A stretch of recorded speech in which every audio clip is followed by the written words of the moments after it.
જય સ્વામિનારાયણ। અત્યારે આપણે જાંબુની સિઝનમાં જાંબુ તો ખાતા જ હોઈએ છીએ અને જો કદાચ તમે જાંબુ ના ખાતા હોય તો તેના ફાયદા વિશે હું તમને જણાવીશ તો ચોક્કસ તમે જાંબુ ખાશો જ। 4 એવા મોટા ફાયદા છે કે જે આપણને ખૂબ જ ઉપયોગી થાય છે। તેમાંના હું વારાફરતી 4 ફાયદા વિશે શેર કરીશ। ડાયાબિટીસ માટે તો ઉપયોગી છે જ, પણ સાથે સાથે આપણી ઇમ્યુનિટી સિસ્ટમ વધારવા પણ જાંબુ ખૂબ જ ફાયદાકારક છે। જે વ્યક્તિઓ ઘડે ઘડે બીમાર પડી જતા હોય તે આ જાંબુનું સેવન કરશે તો પાચન તંત્ર એમનું મજબૂત થશે અને જે વ્યક્તિને ઘડે ઘડે ડાયરિયા થઈ જતો હોય તેમની માટે તો જાંબુ રામબાણ ઈલાજ છે। આ બધા જુદા જુદા ઉપયોગ માટે આપણે જાંબુ સ્ટોર કરી શકીએ છીએ અને 12 માસ સુધી જાંબુને ખાઈ શકીએ છીએ। અહીંયા મેં જાંબુને ફ્રોઝન કરવા માટે આ રીતના જાંબુ લીધેલા છે। ઘણી બધી પ્રકારના જાંબુ બજારમાં મળતા હોય છે, તેમાંથી મેં આ રીતના મોટી સાઇઝના જાંબુ પસંદ કરેલા છે। અહીંયા મેં 1 કિલો જાંબુ લીધેલા છે, તેમાંથી આપણે જે ખરાબ જાંબુ હોય છે તેને બહાર કાઢી લેવાના છે। 12 માસ સુધી સ્ટોર કરવા માટે હંમેશા આપણે સારા જાંબુની જ પસંદગી કરવાની છે, જેથી કરીને 12 માસ સુધી આપણા જાંબુ ફ્રોઝન સરખા રહી શકે। સૌપ્રથમ આપણે એને પાણીથી સરખી રીતે ધોઈ લેવાના છે। જાંબુને એક મોટા વાસણમાં લઈ અને પાણીથી એને ધોઈ લઈશું। જાંબુ એકદમ સોફ્ટ હોય છે, જેથી કરીને એકદમ હળવા હાથે આપણે જાંબુને પાણીમાં ધોઈ લેવાના છે। જાંબુને સરખી રીતે ધોવાથી તેમાં માટી ચોંટેલી હોય તેનો ભાગ જતો રહે। ત્યારબાદ હવે આપણે એને કાણાવાળા વાસણમાં કાઢી લેવાના છે।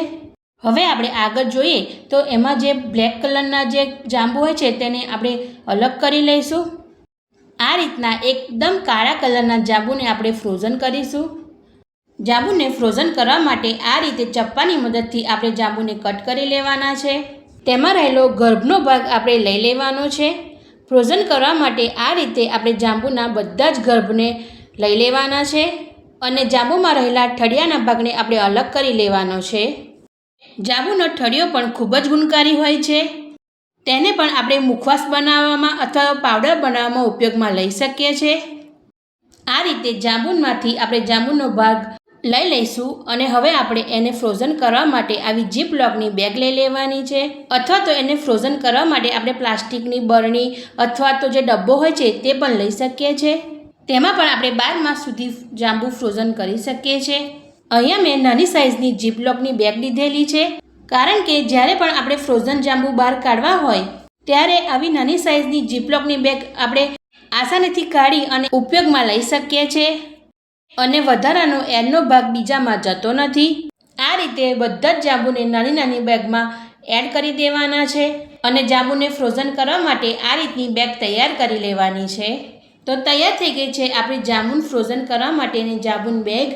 આ રીતે આપણે 12 માસ સુધી જાંબુન ફ્રોઝન કરી શકીએ છીએ અને 12 માસ સુધી જાંબુને આપણે ખાઈ શકીએ છીએ। જાંબુનો બીજો ફાયદો જોઈએ, કોઈ પણ વસ્તુ ખાવાથી કદાચ આપણા પેટમાં વાર જતો રહ્યો હોય તો આપણા પેટમાંથી તે દૂર કરે છે। જાંબુની નાની નાની બેગને મેં મોટી બેગમાં એડ કરી દીધી છે। આ રીતે જાંબુન આપણા ફ્રોઝન કરવા માટેના તૈયાર થઈ ગયા છે। તો તમે પણ મારી જેમ આ જાંબુ ફ્રોઝન ચોક્કસ કરજો અને મારો આ જાંબુ ફ્રોઝન કરવાનો વિડીયો ગમે તો લાઈક અને શેર ચોક્કસ કરજો અને મને કોમેન્ટમાં પણ જણાવજો કે તમને મારું આ રીત કેવી લાગી। જાંબુનો છેલ્લો ફાયદો જોઈએ તો ડાયાબિટીસમાં આ ખૂબ જ ગુણકારી છે, કારણ કે તે ઇન્સ્યુલિન જેવું કામ કરે છે અને શરીરમાં સુગર વધતી હોય તેને કંટ્રોલમાં રાખે છે। તો જે વ્યક્તિને ડાયાબિટીસ હોય તેમને તો આ જાંબુનું સેવન ચોક્કસ કરવું જોઈએ। Thank you for watching.